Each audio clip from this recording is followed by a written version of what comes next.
নমস্কার, সবাইকে বংহেসেলে সাদর আমন্ত্রণ। আজ আমি ডালের বড়া দিয়ে সবজি ঝোল রান্না করেছি, সম্পূর্ণ নিরামিষ।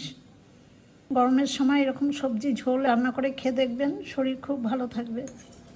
ঝিঙে, কাটোয়ার ডাঁটা আর আলু, ডালের বড়া এই দিয়েছি, একদম মশলা ছাড়া, খুব কম তেলে এই রান্না, অথচ খেতে খুব স্বাদ হয়।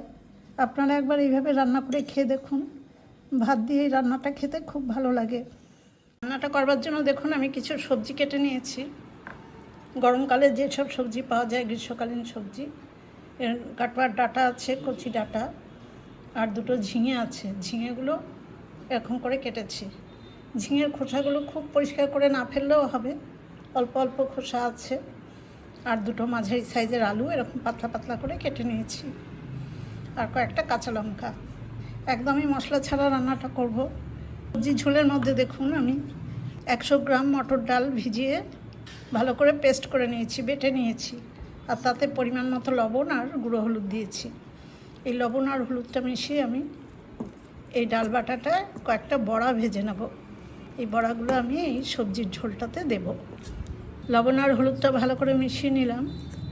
এবার আমি বড়াগুলো ভাজবো। গ্যাসের উপরে মিডিয়াম ফ্লেমে আমি একটা কড়াই বসিয়ে তাতে পরিমাণ মতো সর্ষের তেল দিয়েছি।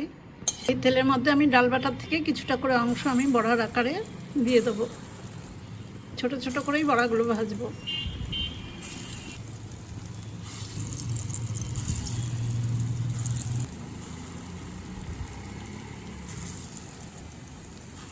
একদিকটা ভালো করে হলে তারপর উল্টে দেবো। একটা দিক হয়ে গেছে, এবার উল্টে দেবো।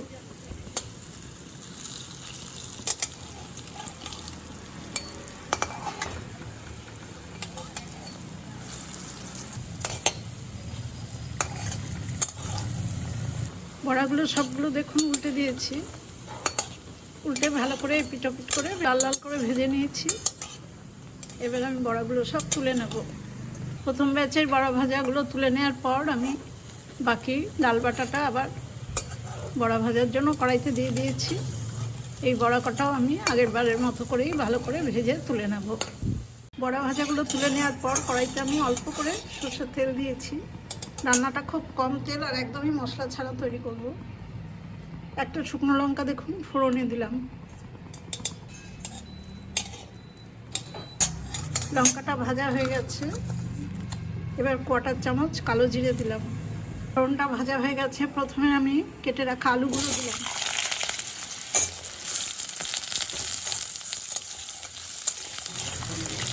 আলুগুলো একটু অল্প করে ভেজে নেব। কিছুটা লবণ দিলাম। মিডিয়াম ফ্লেমে প্রায় 2 মিনিট মতো আলুটা আমি একটু ভেজে নিয়েছি। এবার কেটে রাখা ডাঁটা, ঝিঙে এবং কাঁচা লঙ্কাগুলো সব দিয়ে দেবো।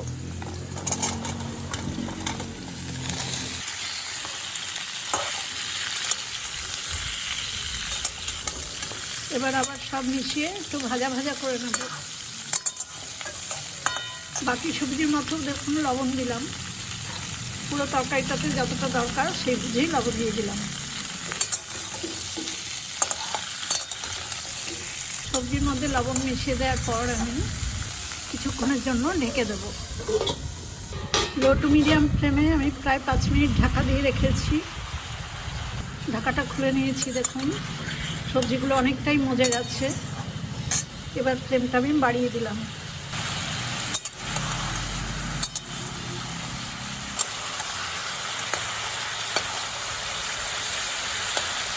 হাই ফ্লেমে আমি সবজিগুলো নাড়াচাড়া করে নিয়ে অল্প পরিমাণে গুঁড়ো হলুদ দিলাম, 1/3 চামচ। এই রান্নাটাতে আমি আর কোনো মশলাই দেবো না।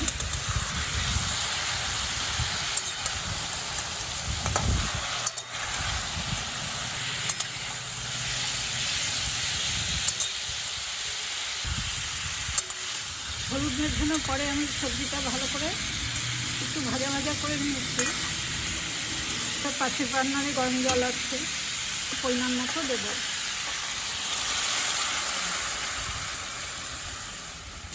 একটু বেশি গরম জল দিলাম, কারণ আমি এই তরকারিটাতে বড়া দেবো। বড়া অনেকটাই ঝোল টেনে নেয়।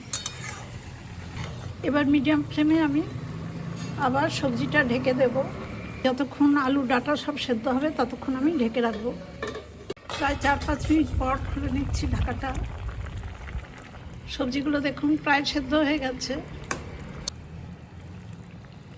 আর অল্প একটু বাকি আছে, 90%ই হয়ে গেছে।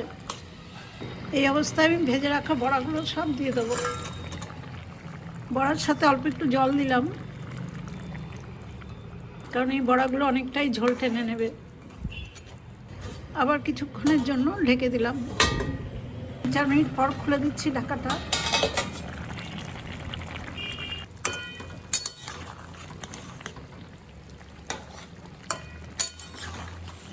হাফ চামচ চিনি দিলাম।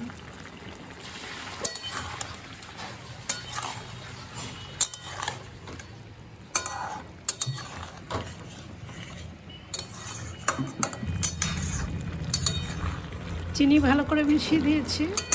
এবার কুচিয়ে রাখা একটু ধনেপাতা দিয়ে দিলাম। রান্নাটা আমার সম্পূর্ণ হয়ে গেছে। এবার গ্যাসের ফ্লেমটা অফ করে দিয়ে আমি গরম গরম একটা বাটিতে সার্ভ করে দেবো। এই বড়া ছাড়া বাজারে কেনা বড়ি দিয়েও কিন্তু এই রান্নাটা করা যায়, কিন্তু বড়া দিলে এটা খেতে আরও অনেক বেশি ভালো হয়।